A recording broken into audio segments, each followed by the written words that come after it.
Queridos amigos, como presidente de Nueva Economía Forum, tengo el placer de darles la bienvenida al Foro de la Nueva Comunicación que organizamos con la colaboración especial de Vodafone. Hoy recibimos como ponente de esta tribuna a la directora de Diario16.com, doña Cristina Fallarás, a la que va a presentar el maestro de periodistas, don Ernesto Ekaizer. Querido Ernesto, la tribuna es suya.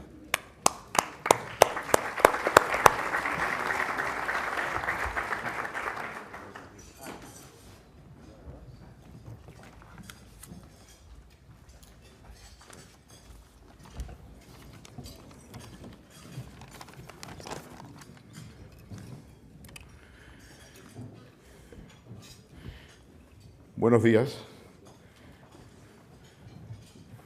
José Luis, de maestro, nada. Sigo ejerciendo el periodismo desde la acera como hace 40 años. Bueno, yo le preguntaba ayer a Cristina, ¿qué tengo que decir? ¿Qué tengo que decirles?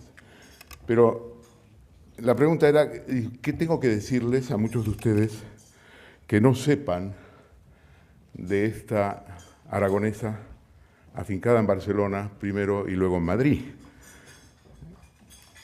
Y entonces quería contaros una pequeña historia personal, unas palabras. Yo me crucé con Cristina probablemente muchísimo después de que todos vosotros, o muchos de vosotros, la conocierais. Me crucé en un programa hace nada más que 2 o 3 años, en un programa nocturno de televisión, y las circunstancias fueron más o menos las siguientes, según las recuerdo. Había estado en el programa tratando de hablar, pidiendo la palabra educadamente, y me di cuenta que realmente me habían invitado, pero no tenía ningún interés en que hablara. Y me dije, si esto tiene su prestigio, uno, si la gente te ve, algunos amigos dicen, pero ¿qué hace este tío ahí? Que va a cobrar la pasta. Y entonces intenté por todos los medios hablar, pero no fue posible. En una pausa publicitaria tuve que, como todos los participantes, acudir a la sala de espera para que pasara la publicidad, y entonces allí compartí con los que estaban presentes mi problema. Y ahí llegó Cristina, que venía a incorporarse al late night, la última hora, debían ser la 1 de la mañana. Entonces yo cogí a la azafata y le dije, oiga, pregúntele usted a la responsable de esto en control, ¿qué hago aquí? Porque si no he podido hablar, viene la última parte del programa, hombre, yo preferiría irme. Entonces me dijo, voy enseguida y se lo digo. La azafata fue, habló con la responsable en la sala de control, regresó y me dijo, se puede usted ir, la coordinadora está de acuerdo. Me marché. Un mes después, cuando vi la liquidación, me habían descontado la parte alícuota del programa al cual yo había desertado, con permiso de la coordinadora, o el coordinador, ya no recuerdo. Pero lo que me quedó grabado es lo siguiente. Yo compartí con todos los que estaban en la sala mi malestar, mi decepción. Nadie dijo nada. Cristina, con sus ojos azules, celestes, me miró muy extrañada, tampoco dijo nada.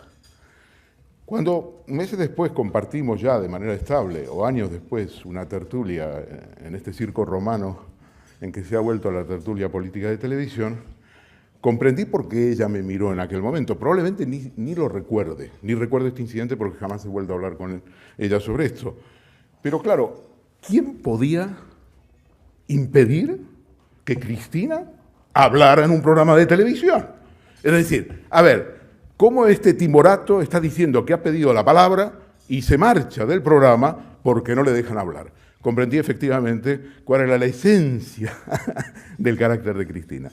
Pero esta anécdota, que así ocurrió, me dio, en fin, reflexionando después, retrospectivamente, me dio una idea de Cristina ya más al conocerla en las tertulias. El periodista y escritor catalán Cristian Segura escribió que Cristina es como una pantera en la jungla. Yo prefiero la palabra, otra expresión, otra definición de ella. quizá porque tiene una connotación más histórica, que es la de águila, a la cual está asociada históricamente la figura de Rosa Luxemburgo, cuyo 98 aniversario de su asesinato se conmemoró el pasado mes de enero.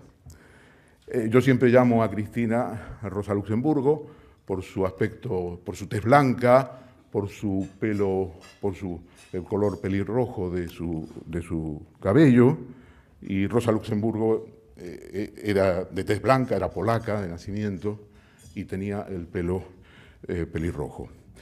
De sus intervenciones en los debates de televisión, quiero traer una que a mí en particular me ha impactado en su día y que fue un debate con el consejero de la Generalitat Catalana de Territorio y Sostenibilidad, cuando Cristina dijo en PUTCAT, un programa de TV3, que no había que permitir un desahucio más. Entonces Santi Vila dijo, tengo anotado literalmente, esto que pide usted solo lo podremos hacer con un Estado propio.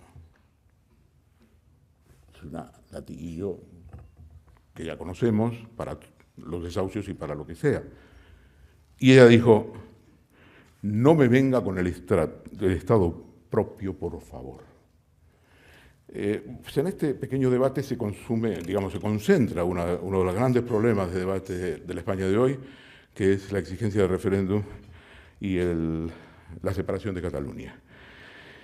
En el verano de 1996, traigo esto a colación porque Cristina en la actividad política, creo, ella me corregirá, pero estuvo al lado de Pascual Maragall, estuvo en la fundación de un movimiento que fue el movimiento de Cataluña siglo XXI, y la figura de Maragall me viene como anillo al dedo para traer lo siguiente y terminar. En el verano del 96, yo le pedí a Pascual que presentara un libro mío que se llamó Vendetta y que narraba las aventuras de Mario Conde, de Javier de la Rosa, la España de los chantajes a Pujol en aquella época por parte de la Rosa y al rey Juan Carlos, y contaba la cuenta secreta que había tenido el rey en una información autorizada por la Casa del Rey, que yo consulté antes de publicar, y que gestionaba Mario Conde en el Banco Español de Crédito, Banesto, como todos lo conocemos. Pascual Maragall en la intervención, hizo una intervención en la presentación del libro, y dijo que era la obra de un periodista intrépido de Madrid. Yo creo que la palabra intrépido le viene mejor a Cristina que a mí, que al fin y al cabo soy considerado como un personaje del mainstream del periodismo. Cristina me parece que representa mejor la palabra intrépido, ella es intrépida, y creo que tiene cosas muy interesantes que decirnos, y como periodista intrépida nos contará un poco aspectos de la crisis espectacular del periodismo, de la crisis industrial como tal, y también de las amenazas que se ciernen sobre la libertad de expresión, especialmente a partir de la América de Donald Trump. Muchas gracias.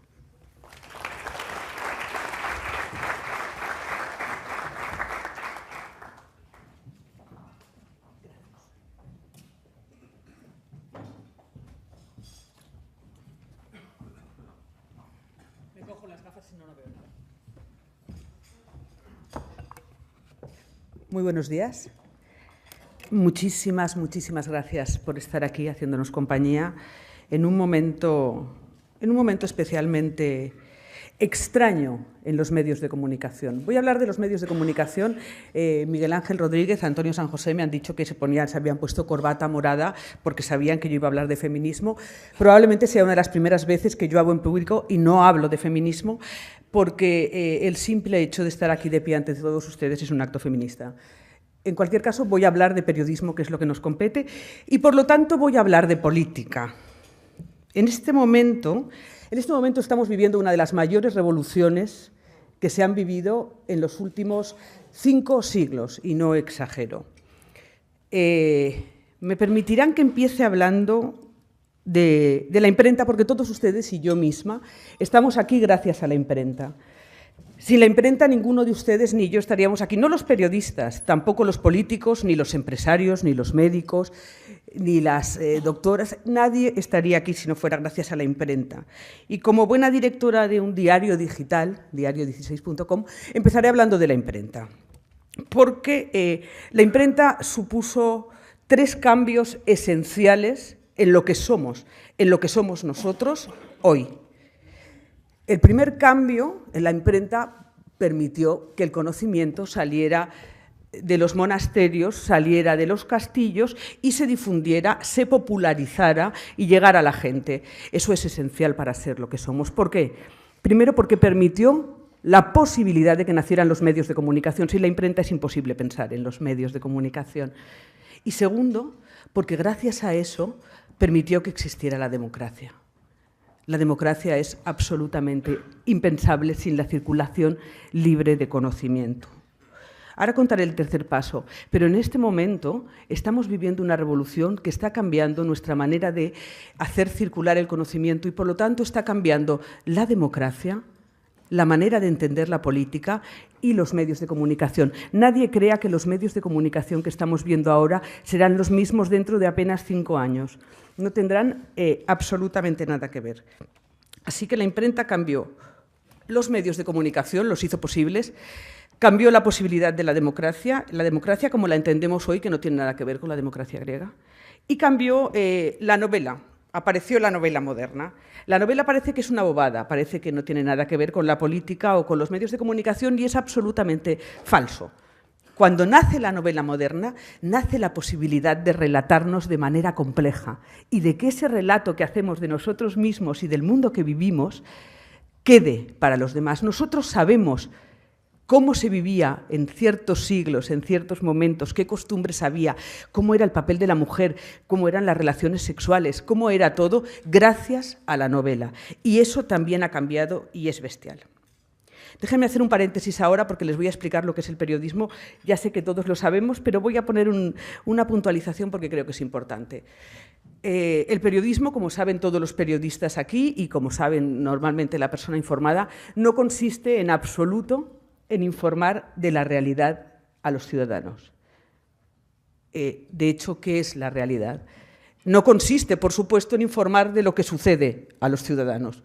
¿Qué sucede? ¿O acaso lo que sucede y no sale en los medios no sucede? Consiste en jerarquizar lo que queremos que los ciudadanos piensen que es importante. Jerarquizar es la palabra. Es la base de la primera página y es la base de la apertura de un boletín de noticias. Pasa una huelga, pongamos que hay una huelga, pongamos que Trump cierra las fronteras, pongamos que tenemos a los refugiados en las fronteras de Europa. Aquello que un periódico da en la primera página, arriba y con foto grande, es lo que usted debe pensar que es lo más importante. Aquello que no aparece sino dentro, usted debe pensar que no tiene relevancia. Ese es un pacto entre los lectores y los periodistas, y los que hemos hecho primeras páginas lo sabemos muy bien. Y sabemos cómo se maneja eso políticamente. Y sabemos a los pactos que se llega con políticos y empresas para hacer eso así. Eso es básico, porque genera opinión pública, que es la base política de relación con los medios de comunicación. La jerarquía, lo que abre un telediario, es lo básico. La jerarquía de la realidad, la jerarquización de la realidad, es el único papel de los medios de comunicación por ahora.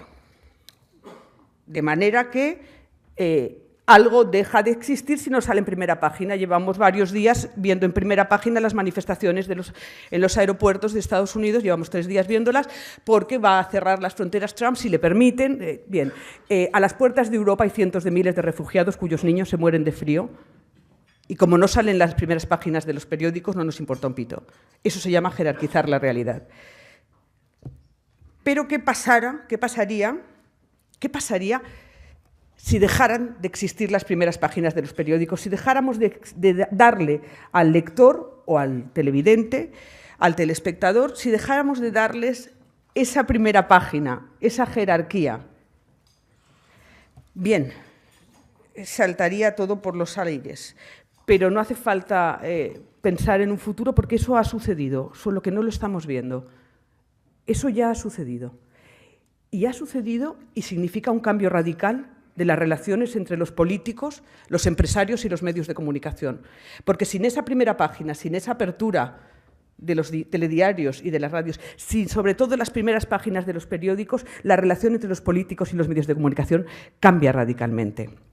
Tengo como ejemplo, aquí me he traído unas copias pequeñitas, de cuando me perdonarán que me ponga las gafas, de cuando el juez Vidal, el ex juez Vidal ya, hizo sus declaraciones sobre varias cosas en general. Los periódicos, todos excepto el ABC, los periódicos impresos, he cogido los 6 que más se consumen en España, excepto el ABC, todos lo dieron en portada. Cada uno como le vino bien. Esas declaraciones del juez Vidal, que ponían en jaque en teoría el Estado catalán, el posible Estado catalán, que movilizaban la cultura y la política española, en las redes no tuvieron ninguna relevancia. Ninguna, absolutamente. Pasaron desapercibidas. Si uno coge el devenir de cuáles han sido los comentarios sobre política catalana esos días, no aparece prácticamente Vidal, excepto en foros catalanes. No aparece, desaparece. Y, sin embargo, todos los periódicos lo dan en primera página. El País dice, el fiscal decide investigar si la Generalitat usó medios ilegales, sin nombrarlo. El Mundo, el caso Vidal, socava aún más el crédito del proceso, cada uno a la suya, hasta llegar a La Vanguardia, que ya dice, las falsedades del juez Vidal tensan Junts pel Sí. Ahí ya son falsedades. Es decir, empezamos viendo que son cosas reales que van a cambiar algo y La Vanguardia ya son falsedades. Ese trabajo de primera página, que es esencial en la relación de La Vanguardia o del País o del ABC, que ni lo da, con la clase política y, por lo tanto, con la clase empresarial, ha desaparecido de los medios de comunicación. Volvamos a la imprenta y les explico por qué. Como les he dicho, la imprenta cambia la novela moderna, cambia los medios de comunicación y cambia la idea que tenemos de democracia. En este momento, la mayor cantidad de lectores, que son millones de los medios de comunicación en España, lo leen en digital. Prácticamente ningún lector de prensa digital entra en la página a través de la portada de ese periódico. Todos, imagino que todos los aquí presentes, excepto alguien un poco estrambótico, tienen Twitter o Facebook o Telegram o WhatsApp en el teléfono. Bien, por allí nos llegan las noticias que debemos leer.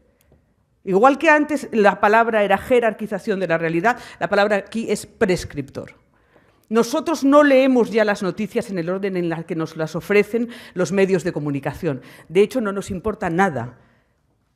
Cualquier estudio de cualquier periódico te enseña que si tú entras a una noticia porque Manolo, a quien sigues, Miguel Ángel, Manuel, te dice, lee esto por WhatsApp o lo cuelga en Twitter, o Selena Williams dice, hay que hacer esto, Selena Williams. Tú entras directamente a esa noticia y jamás clicas para volver a la portada a la cual pertenece. Como mucho, vas a una noticia relacionada de esa. Es decir, tú, lector de prensa, ya no dependes de lo que la portada de un periódico diga que es lo relevante. Por lo cual, todo el esfuerzo político y económico que se ha puesto durante décadas en modificar las portadas de los periódicos para que sean favorables o para que castiguen algo, han quedado obsoletas. Y el cambio de los medios de comunicación es radical. Y por lo tanto es radical también nuestra manera de relacionarnos con la realidad. ¿Qué cambia? Para empezar, cambia la credibilidad que le damos a la noticia. La credibilidad de la noticia ya no depende del medio que nos la ofrece, que me perdonarán, pero todos están en franco descrédito, sino que depende de aquel que nos dice que la leamos. Luego ya no buscamos cabecera. Esto diversifica mucho los periódicos que leemos. Es decir, cabe la posibilidad de que yo fuera una gran lectora del Mundo y del País y me esté encontrando leyendo noticias de Diario.es, de Confidencial, de OK Diario o de La Razón, que era un periódico que quizá no leía en absoluto. ¿Por qué? Porque me vienen de, mira esto, lee esto. Aquellos que me dan confianza ya no son las cabeceras de los periódicos, de nuevo esto es muy importante económicamente, sino aquellos que me dicen lee esto o critica esto. Segundo, desaparece la figura del opinador, del columnista. ¿Ustedes se acuerdan en los años 80 y 90 la lista? Cada uno tenía la lista de sus columnistas favoritos y enseguida ibas al kiosco y veías a ver qué había dicho Manolo Vázquez Montalbán, Maruja Torres, Francisco Umbral, Cuchichico. Era una cosa diaria de búsqueda y de búsqueda de referentes, por lo tanto. Ahora ya nadie busca columnistas. Ahora tienes a tu tuitero de turno, a tu amigo que te manda, al de Facebook que te dice, y a través de ellos deduces la opinión. Pero la circulación no es de opiniones, sino de datos. La circulación no es de opiniones, sino de datos. Es decir, aquel que te dice, lee esto, que nos dicen que Florentino Pérez se va a quedar no sé cuánto, lee esto, que nos dicen que tal ministro hizo un pufo de no sé cuántos. Y entonces ya no tú generas tu propia opinión a instancias del prescriptor y no tiene nada que ver la opinión del periódico. Esto es importantísimo porque, no sé si os acordáis, por ejemplo, yo trabajaba en El Mundo, he trabajado en El Mundo muchos años, aquella batería cuando poníamos a todos los opinadores a opinar sobre lo mismo. El rey abdica, pues una cosa básica. Todos los opinadores del mundo entero, la primera página, la página 2, la contraportada, todos opinaban sobre lo mismo. Eso ya no importa absolutamente nada. De la misma manera que lo que llamábamos agenda informativa y que parecía que era intocable, como la portada del juez Vidal, que todos abren con eso, desaparece. Y si ustedes se dan una vuelta por los diarios digitales que salen hoy en día, las portadas prácticamente no coinciden jamás en el tema. Así como los de papel sí. Y volvemos a ver, seguimos viendo que todos los diarios de papel suelen abrir, excepto alguna excentricidad, con las mismas noticias, lo que llamamos la agenda informativa del día. Los digitales no. Los digitales cada uno sale con su apuesta. ¿Por qué? Porque ya son nativos en las redes y ya saben que no importa nada lo que saques en portada. Esto modifica radicalmente, brutalmente, la manera en la que las fuerzas políticas se van a relacionar a partir de ahora con los medios de comunicación y modifica nuestra propia percepción de la democracia. La primera vez que me di cuenta de esto fue con el caso de Esther Quintana. Esther Quintana es una mujer, me pongo las gafas para ver las fechas, el 14 de noviembre de 2012 pasaba por una manifestación en Barcelona y un proyectil le reventó el ojo. Se lo reventó, literalmente, se lo hizo polvo. Y ahí quedó la cosa. Unos días después, el 15 de noviembre, el conseller Felip Puig, a la sazón conseller de Interior, compareció ante los medios de comunicación y dijo: niego que una pelota de goma de un Mossos d'Esquadra haya reventado el ojo de esa mujer. Los periódicos al día siguiente no publicaron lo que había sucedido, porque nadie se interesó por lo que había sucedido, sino que publicaron lo que decía el conseller Puig que había sucedido. Y ese es uno de los grandes cambios que se están dando en el periodismo actualmente. Antes, lo normal era contar lo que decían que sucedía. Ahora empezamos a contar lo que sucede.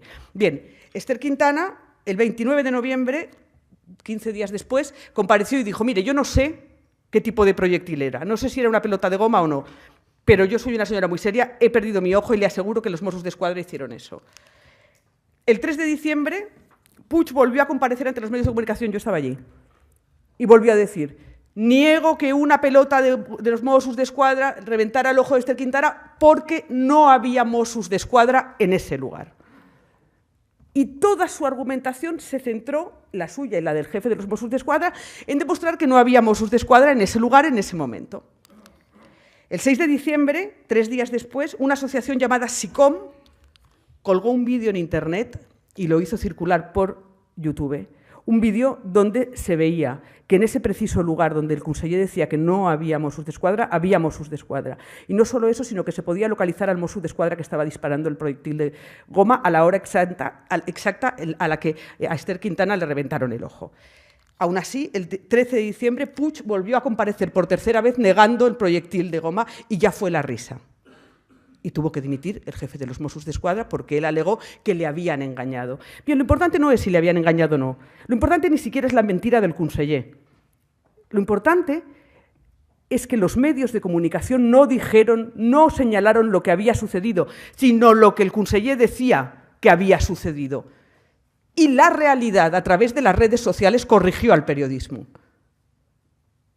Corrigió la manera de hacer periodismo, de hecho. Incluso corrigió lo que creíamos que era la realidad, porque lo que era la realidad hasta ese momento era lo que decían los medios de comunicación. En este momento la realidad es otra cosa ya. Doy un paso más y ya termino. Porque hasta ahora lo que les he explicado es que los medios de comunicación, las redes sociales, son prescriptores. Te dicen, lea este periódico, lea este artículo, lea esta cosita. Bien, se está dando un paso más y es brutal la fuerza con la que lo ha introducido Trump, pero ya existía. Yo me acuerdo, hace 2 o 3 años, en una de esas había convocado una manifestación contra la pobreza y a mí me pilló en Zaragoza. Estaba en la manifestación contra la pobreza en Zaragoza, había tanta gente que pensé, quiero saber qué está pasando en Madrid o en Barcelona. Entré en el diario.es, en el país.com, en el mundo.es, en el Confidencial, entré en todos los diarios digitales a través del teléfono móvil y ni uno tenía ni una noticia, no solo en portada, sino en ninguna página sobre las manifestaciones que en ese momento estaban teniendo lugar. Entonces fui a Twitter y puse un hashtag, manifestación contra la pobreza, o el cualquiera que fuera. Allí me estaban contando desde todas las ciudades y con fotos y vídeos lo que estaba sucediendo. Desde ese momento nunca más he vuelto a mirar en un periódico qué sucede en la calle. Lo busco en Twitter. Eso quiere decir un paso más. Quiere decir que Twitter, Facebook, Telegram, todas las redes sociales ya no son solo prescriptores, son medios de comunicación en sí mismas. Y esto lo entendieron muy bien Íñigo Errejón y Pablo Iglesias. La primera vez que discutieron en público en Twitter. Ellos no convocaron una rueda de prensa para decirnos que estaban en desacuerdo. Uno le llamó pajarito al otro y el otro le llamó gorrioncillo al otro. Y con ese tejemaneje en las redes, del cual los periodistas nos hicimos eco, ellos crearon una noticia que se creó y se ofreció a través de Twitter. Trump ha dado un paso más. Trump ya solo habla con Twitter. Pero es que quizás tiene razón en algo. Solo en esto.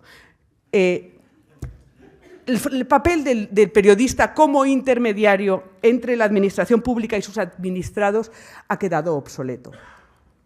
Estamos viviendo un momento tremendo en el que cualquier persona, ayer el presidente de Aragón, Lambán, lamentó que el candidato a las primarias socialistas francesas hubiera ganado Benoît Hamon porque le parecía demasiado de izquierdas. Se montó un pollo, claro. ¿Dónde le contestaron sus correligionarios y los enemigos? En Twitter. ¿Dónde lo dijo él? En Twitter. ¿Qué hemos hecho los periódicos hoy? Recoger esas cagarrutas de Twitter y convertirlas en algo que nosotros llamamos noticia, pero que ya no es noticia porque ya sucedió en Twitter. Eso es tremendo, porque eso nos obliga a nosotros como periodistas y obliga a la clase política, a toda la gente que se dedica a la comunicación pública y a todo el que esté interesado por las cosas que suceden, a revisar el tipo de periodismo que estamos haciendo, porque nuestro papel ya no es hacer de intermediarios entre la administración pública y los administrados, como había sido hasta ahora. Nuestro papel tiene que ser otro. Nuestro papel ya no es decir, oh, Trump, el otro día estuvo en España el director de The Washington Post y dijo, pondremos en evidencia cada vez que Trump mienta. Y me dio la risa floja. Para empezar, porque la prensa norteamericana no ha puesto en evidencia a casi ningún presidente cuando ha mentido. Y mira que han mentido. Quiero recordar Afganistán, Irak, todo el montaje, Libia, incluso las dictaduras latinoamericanas, yéndonos un poco más atrás. Jamás ha hecho eso. ¿Por qué hace eso? Porque tenemos miedo. Porque pertenecemos a una profesión que está desapareciendo y él lo sabe. Porque no es importante la mentira de Trump y porque probablemente Trump es el que menos tenga necesidad de mentir. Cuando un tío dice lo que va a hacer y es tan bestia, ni siquiera le hace falta mentir. Entonces, ¿qué pasa? Que nosotros, en vez de investigar y darle al ciudadano un análisis certero sobre las razones por las que Trump está ahí, todavía nos limitamos a echarnos las manos a la cabeza y decir, ¡oh! ¿Cómo puede ser? ¿Cómo no nos lo habíamos visto venir? Pues quizá porque somos idiotas. Estaba ahí. Y nosotros debemos dar las claves, en lugar de decirle al ciudadano, si Trump miente te lo diremos, cosa que es evidentemente mentira, porque ha sido mentira siempre, pero no pasa nada. Yo he visto mentir en todos los medios de comunicación en los que he trabajado y no pasa nada, yo conozco mi profesión. En vez de eso, debemos darle un análisis de lo que es. Y todo esto que ha cambiado, les aseguro que es una revolución más bestia que la que supuso la imprenta, y la imprenta es la revolución del ser humano que más me gusta. Más que la revolución industrial, más que la francesa, lo lamento. La imprenta creo que nos ha traído aquí a todos, y que popularizar el conocimiento, permitir la circulación de ideas, es lo más grande que existe, y por eso soy periodista y por eso soy escritora. El relato, vuelvo a la novela para terminar, el relato que ofrece la novela moderna cuando nace, que nace con la imprenta, porque si no es imposible. Y mira, mientras estaba la imprenta, seguía habiendo juglares por las calles cantando lo suyo, pero ya no importaba nada, porque lo suyo era simple y la novela era compleja.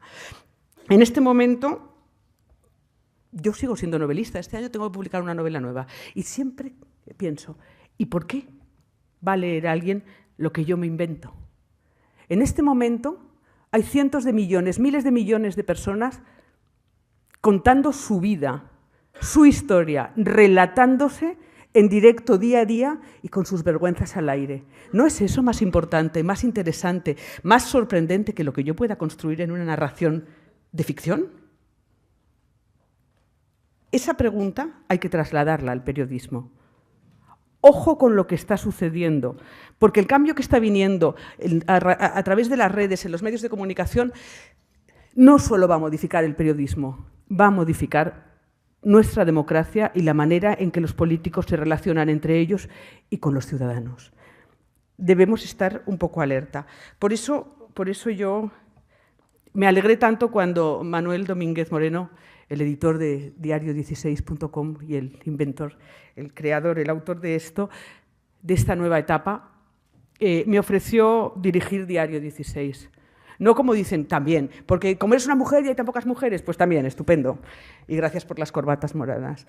Pero no es exactamente por eso, sino porque vivir una revolución tan grande y tan bestial como la que estamos viviendo, y yo soy experta en comunicación, vivirla sentada en el mismo centro del ojo de lo que pasa, es tremendo.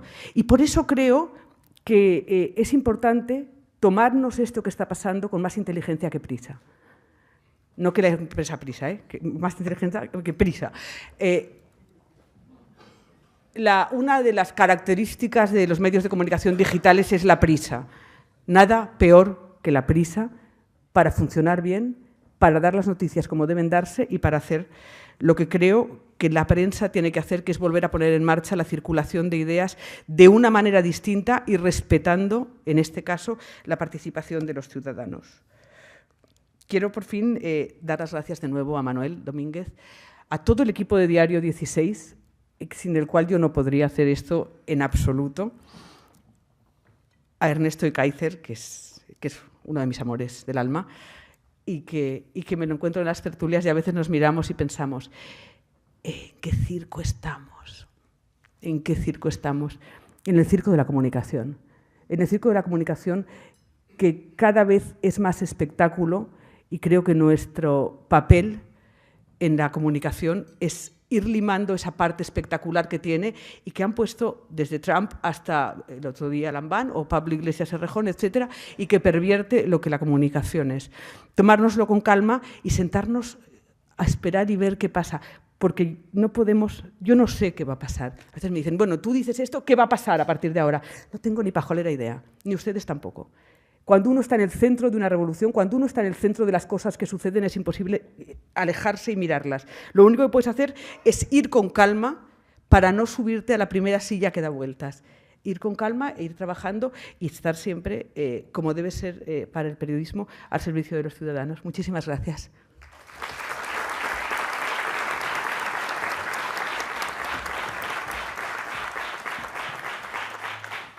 Muchas gracias a Cristina por su intervención y vamos a comenzar ya el turno de preguntas. Hay varias y además de temas muy diferentes.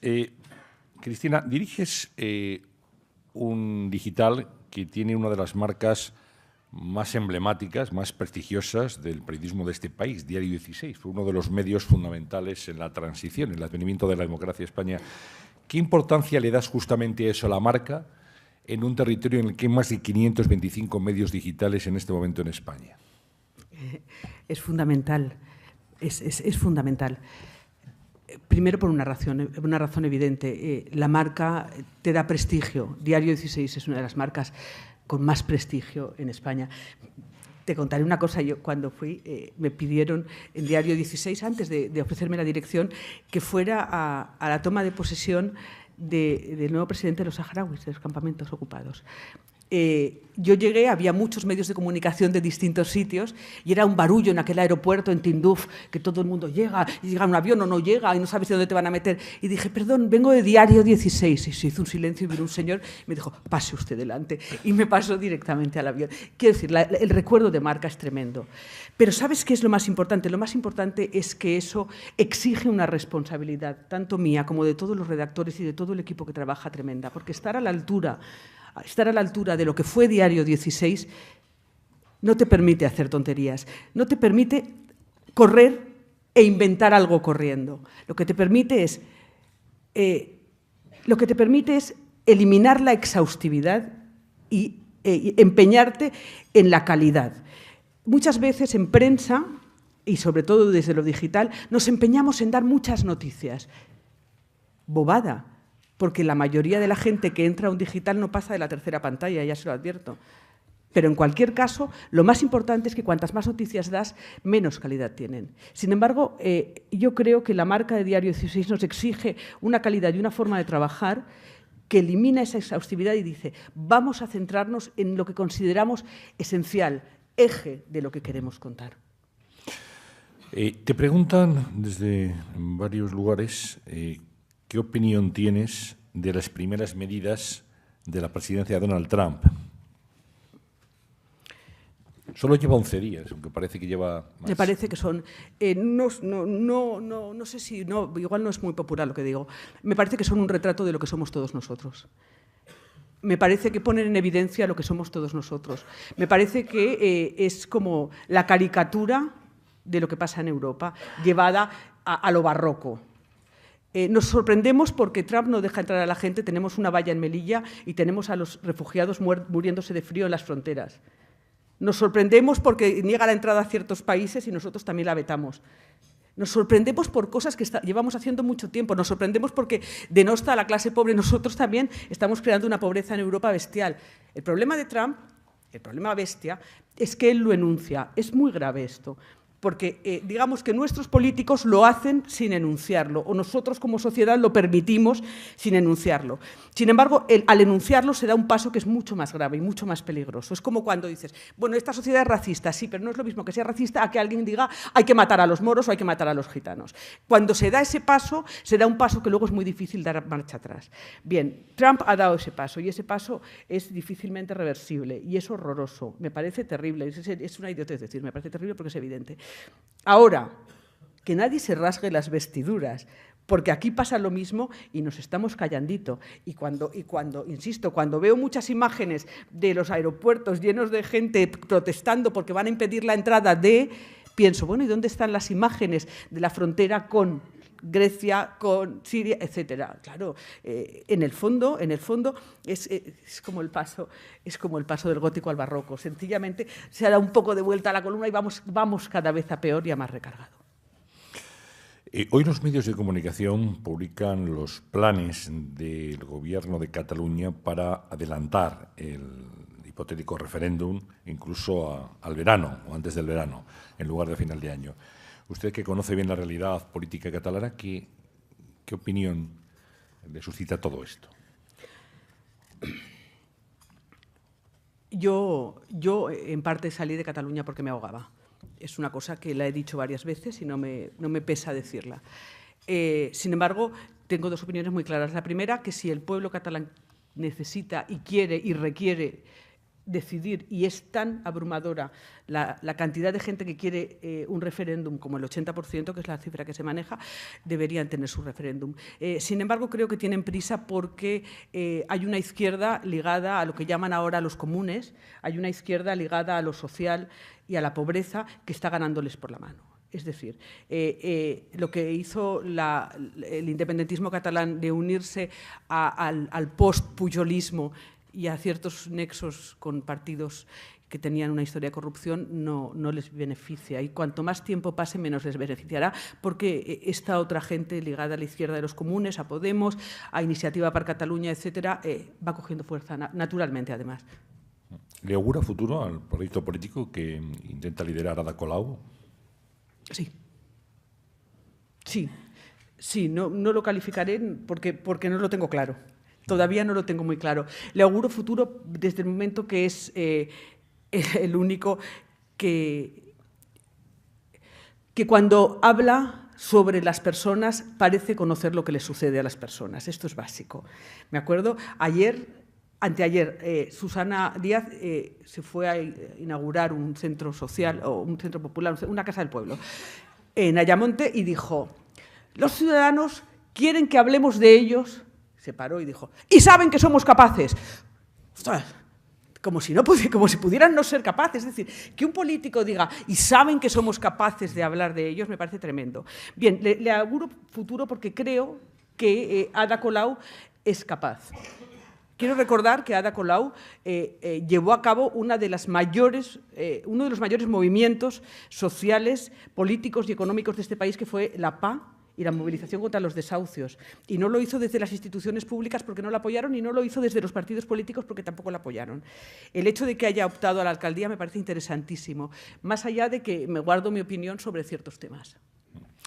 Hablaba de Susana Díaz hace un instante y la pregunta es cómo ve en este momento el proceso previo a las primarias del Partido Socialista Obrero Español y si va a ser capaz el PSOE de ofrecer una alternativa de izquierda para este país. No sé lo que es una alternativa de izquierda en el caso del PSOE. El PSOE le ha dado el gobierno al Partido Popular y eso es un lastre que tiene durante los próximos 4 años, le pese a quien le pese, se presente quien se presente. Los pactos, el PSOE tiene un problema, y es que le gusta más el Partido Popular que Podemos a la hora de hacer pactos. Y es un problema muy serio. Es decir, yo entiendo que el PSOE defienda el bipartidismo porque le va mucho mejor. Sin embargo, la aversión que tiene a Podemos o a Izquierda Unida y Podemos y su manera de aproximarse al PP para no aproximarse a los otros le va a pasar cuentas en breve. Y la prueba es que me gustaría que alguien me retratara la juventud del PSOE en este momento. Es decir, el envejecimiento del partido está teniendo una marcha aceleradísima. ¿Cómo ve en este momento la situación de Podemos a 15 días de Vistalegre 2? Como una pelea de gallos. Podemos tiene un problema bestial. El mayor problema de Podemos se llama mujeres. Y no es una idiotez ni es porque yo sea feminista. Si un partido de izquierdas que se presenta como un partido de izquierdas popular, fuerte y de futuro es incapaz de movilizar el voto femenino, no llegará a ningún sitio. Y Podemos es incapaz de movilizar en este momento el voto femenino. Esto es una cosa que saben ellos. La semana pasada, mira, saliendo de una tertulia de 4, se lo dije a Pablo Iglesias y me dijo: sí, tienes razón. Tiene un porcentaje inmensamente mayor de voto femenino el PSOE que Podemos, cuando en teoría Podemos es un partido nuevo y de futuro. Y realmente hay una revolución femenina en este momento, una segunda revolución femenina muy interesante, muy descarada, muy tremenda en la sociedad, que nos permite hablar de prostitución, de pornografía, de sexualidad, de lesbianismo, con una soltura y desde un punto de vista cultural que no había antes. Bien, esto Podemos no está sabiendo canalizarlo. Insisto, si no consigue movilizar el voto femenino, se quedará donde está y no seguirá subiendo. Hay preguntas relativas a la influencia que tienen los buscadores de Google a la hora de redactar noticias, utilizando las keywords, aquellas que son pues, más buscadas en las redes sociales. Sí, se da mucha importancia a Google y es cierto, la tiene, por supuesto, que duda cabe. Sin embargo, los grandes triunfos comunicativos o de páginas han sido por la calidad y la originalidad del contenido, no porque Google los multiplique. Es decir, si algo de verdad ha sido revolucionario en este momento, sea un blog, sea un vídeo viral, sea una grabación de algo, sea esto lo que sea, no ha sido gracias a Google, sino gracias a que ha sido original y valiente. Creo que estamos faltos de contenidos originales, valientes y cultos en la red. ¿Qué planes tiene para diario16.com en este año que acaba de comenzar? Todos. Acabamos de empezar. Lo principal es desarrollar un proyecto, un diario que no tenga prisa y sí profundidad.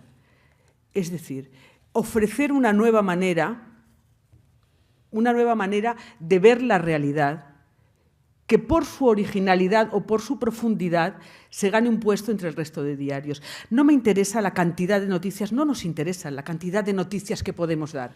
Nosotros tenemos una forma y queremos crear una forma de dar noticias que usted sepa, después de ver los periódicos que usted quiera ver, porque nosotros todos tenemos una tradición de lectura y quien no lee El Mundo lee El País y quien no El Diario y quien no Público, después de leerlo, que le quede el gusanillo, pero a ver qué dice Diario 16, porque Diario 16 dice las cosas de otra manera.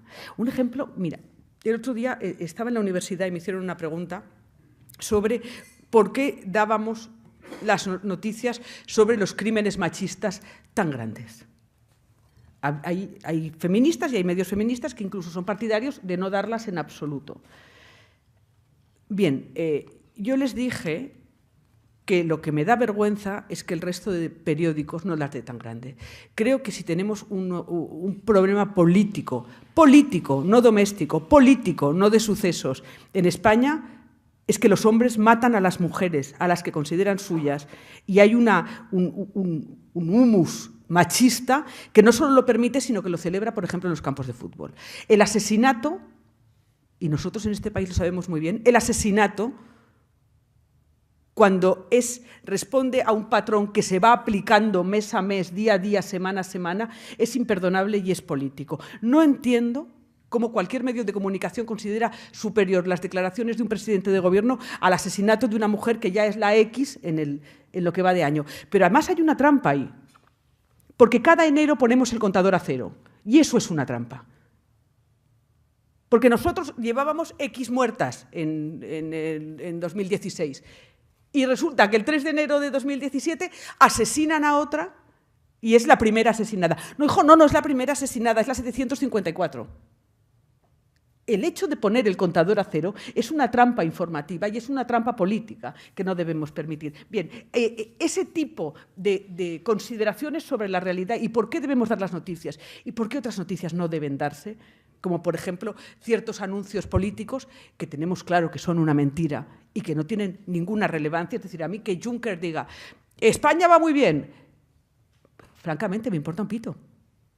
Es decir, a mí lo que le parezca a Juncker, yo salgo a la calle y veo cómo va España, y tengo los análisis, y tengo las familias cómo viven. No me importa, prefiero ir a la Cruz Roja y decirle cuántas cajas de packs de comida habéis repartido este mes. Eso es mucho más importante. Bien, es ese tipo de reflexión que acompaña una realidad que hasta ahora era más como nos contaban que era, es lo que pretendemos hacer con Diario 16. José Luis Sanchís, de la Fundación Ortega, dice: las noticias se producen en primer lugar a través de las redes sociales. ¿Con la opinión ocurre lo mismo? ¿Desaparecerá el papel de los medios tradicionales? Sí, no desaparecerá el papel de los medios tradicionales, cambiará radicalmente el papel de los medios de comunicación en general, pero sobre todo, y por eso he usado la idea de la imprenta, cambiará el papel del periodismo escrito. Si os fijáis, la radio y la televisión llevan caminos distintos.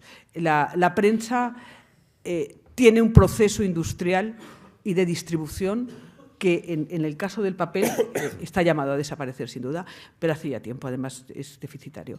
Pero en el caso del digital debe cambiar. ¿Sabes por qué debe cambiar? Porque ya el papel del intermediador tiene que desaparecer. De hecho, ya ha desaparecido. Entonces, lo que tú no puedes hacerte es convertirte en un agregador de tweets. Vamos a ver cuántos tweets han salido hoy. Tienes a 3 periodistas que esto pasa en redacciones, que yo lo he visto, recorriendo, tú recorres los tuits de los del PSOE, tú los del PP, tú los de Podemos, claro, y se pasan horas mirando Twitter. Eso es un trabajo, aparte de ser un trabajo idiota, es un trabajo que no podemos abarcar en absoluto. Es decir, dejemos los medios tradicionales como los conocíamos, que eran exhaustivos y pretendían darnos una cosmovisión que nunca nos dieron, y centrémonos en aquello que nos interesa. Yo creo que cada medio acabará centrándose en unos temas muy determinados que le interesarán. Ricardo García Mira, del Congreso de los Diputados, dice: ¿cuándo la prensa apoyará claramente el acceso libre y gratuito a la información científica, que es el resultado de la inversión ciudadana en el conocimiento a través de los impuestos? ¿Cuándo los gobiernos de este país se tomarán en serio la inversión científica? Porque quizás la prensa muchas veces es reflejo de las políticas que se aplican. Si algún déficit tenemos en España es el relativo a la ciencia, sin duda. En un país que creímos en los años 90 creímos que íbamos a ser cultos, creímos que íbamos a ser tecnológicos y científicamente desarrollados, creímos que tendríamos grandes médicos, creímos que tendríamos grandes investigadores y grandes centros tecnológicos. No tenemos nada de eso, porque los primeros recortes vinieron por la ciencia. Entonces, la prensa tiene un problema económico grave. Y para invertir en ciencia hace falta dinero, tanto en el gobierno o alrededor de la política como en la prensa. Rafael Sanz dice: ¿no existe o existía un pacto tácito de esperar 100 días para hablar de la gestión de los nuevos presidentes del gobierno? No se refiere a Donald Trump, pero parece indicarlo. Yo, sencillamente, hay pactos que no respeto. De hecho, me gusta transgredir la mayoría de los pactos que se supone que había, porque los pactos que se supone que había nos han llevado en algunos casos a sitios muy podridos. Entonces, creo que ha llegado, el diario16.com pone el diario de la segunda transición, creo que ha llegado el momento de revisar ciertos pactos de silencio, ciertos pactos de respeto, entre comillas, que no nos han llevado a ningún sitio bueno. De hecho, creo que la idea de silencio es la peor idea que se me ocurre. Cuando la gente dice, vamos a guardar un minuto de silencio por una víctima de la violencia machista, pienso, no os calléis, gritad. Es decir, ¿qué silencio? El silencio sobre la transición, el silencio por los 100 días, el silencio... No, ningún silencio. Creo que uno de los cambios más tremendos que podemos vivir es acabar con los silencios. Elsa González es la presidenta de la FAPE y dice: desde luego las redes sociales son imprescindibles en la sociedad de la información, pero si son medios de comunicación, a mi juicio testimonios que hay que confirmar, ¿son periodistas los ciudadanos? ¿Qué papel tienen los periodistas? No son periodistas los ciudadanos. Los ciudadanos son testimonios. Los ciudadanos no son periodistas. Los ciudadanos sencillamente corrigen y vigilan al periodismo. Desde que existen las redes sociales y las noticias circulan, se miente mucho menos en prensa, y yo me he dado cuenta. Se miente mucho menos porque ya no te atreves a mentir. Antes, si alguien publicaba una noticia, ya no mintiendo, pero con alguna falsedad o alguna, que lo hemos visto todos, lo máximo que lo comentaban era en los bares: esto no es verdad, mira lo que ha hecho, o en los círculos. Bien, en este momento es mucho más difícil porque te corrige el ciudadano. La corrección del ciudadano en los medios de comunicación y la vigilancia es importantísima, pero en ningún caso hacen de periodistas. El problema es qué es hacer de periodista ahora. Insisto en esto, el problema es qué es hacer de periodista ahora, porque tal y como lo conocíamos, de correa de transmisión de un lado a otro y de otro y viceversa, eso ya no existe, no hacemos falta para eso.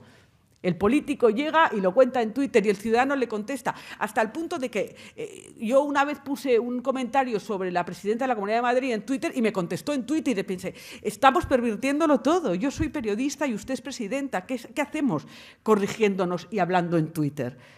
Hay algo pervertido en eso, hay algo perverso. Bien, los ciudadanos no son periodistas, pero por supuesto corrigen y observan el periodismo, y eso ha cambiado radicalmente la forma de hacer periodismo en este país. Sí, insiste sobre esto Francisco Rivero, que dice, ese nuevo periodismo del que usted habla, el periodismo ciudadano en las redes sociales, no nos puede convertir en elementos ciudadanos de la novela 1984, que es, por cierto, uno de los libros más vendidos estos días en Estados Unidos. Sí, pero insisto en que cuando yo hablo de que el ciudadano interviene, interviene en política y interviene en periodismo, no es periodista. Es decir, cuando esos ciudadanos cuelgan el vídeo por el cual un periodista del periódico de Cataluña, viendo la farola que había y el tipo de iluminación de Navidad, dijo: ese vídeo está grabado en la esquina de Paseo de Gracia con Ronda de Sant Pere. Bien, ese paso lo da el periodista. ¿Qué hace el ciudadano? El ciudadano corrige al conseller, le pone un vídeo y le dice: oiga, usted está mintiendo. Eso no es hacer de periodista, eso es defender tus derechos. Y cuando faltan a tus derechos tienes que defenderlos. Ya me parece bien. Fernando Olmesa dice: ¿qué estrategia de captación de lectores desarrolla Diario 16?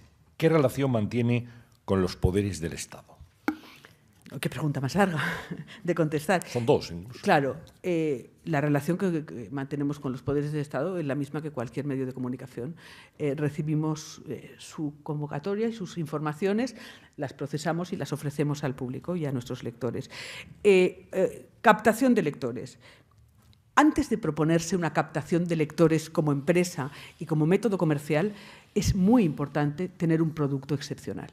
Nosotros, en este momento, estamos creando un producto excepcional. El siguiente paso será ponernos a captar lectores. Eduardo Jáudenes de Salazar, de Diario News, dice: crear opinión pública y jerarquizar la noticia como prioritario a conocer la verdad, ¿no le parece que es el fundamento de la crisis del periodismo y de su falta de credibilidad? ¿Cómo? Perdóname. Repetimos: crear opinión pública y jerarquizar la noticia como prioritario a conocer la verdad, ¿no le parece que es el fundamento de la crisis del periodismo y de su falta de credibilidad? Es que no sé hasta qué punto el periodismo quiere solamente conocer la verdad. Conocer la verdad es una parte. El periodismo, los periódicos son empresas y las empresas quieren ofrecer una visión. Jerarquizar la realidad no va en contra de decir la verdad.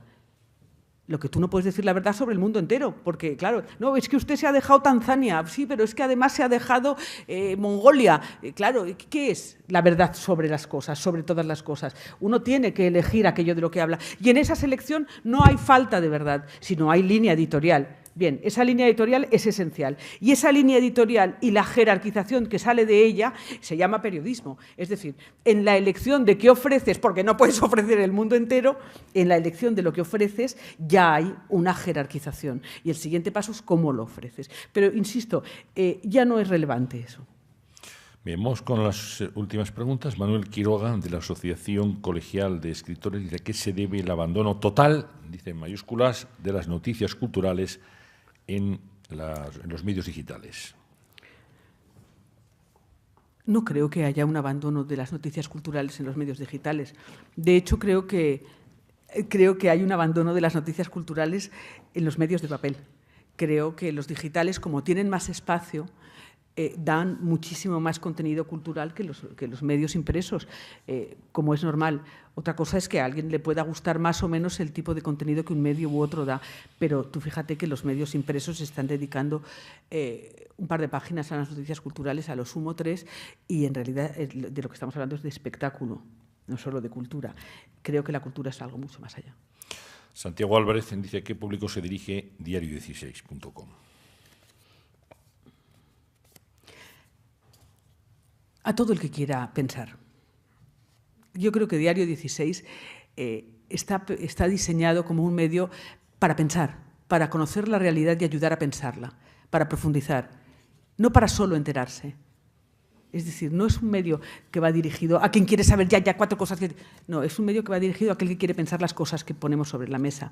Y aquel que quiere acompañarnos a pensar cómo va a cambiar todo esto, porque, insisto, y por eso no tenemos prisa, insisto, estamos en un momento en el que todo cambia y el público cambia con nosotros. Aquel público que se sienta cómodo con nosotros y que además en los últimos 3 meses se ha multiplicado por 6, cosa que yo agradezco, ese público que se sienta cómodo acompañándonos acabará estando en casa. No creo en las grandes gestas en comunicación, creo en las gestas que generan, en las batallas que generan calor y sensación de acogida, porque nos acompañan a pensar. Eso es lo que pretendemos hacer.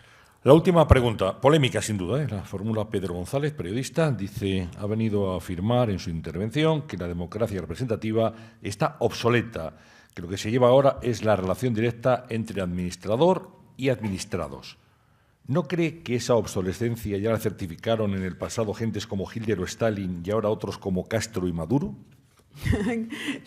Qué cosa más extraña de pregunta. No, claro que no, en absoluto. Primero, yo no he puesto en tela de juicio la democracia representativa, porque cuando digo la administración y sus administrados, la administración está formada por representantes que hemos elegido los ciudadanos, con lo cual ahí está la democracia representativa. Y no sé a qué vienen ni Maduro ni Hitler en todo esto, francamente. Muy bien, pues muchas gracias, Cristina. Voy a pasar la palabra ahora a José Romero, que es el director de comunicación de Vodafone, para que cierre este acto en nombre de su patrocinador. Muchas gracias, Antonio, y enhorabuena a ambos.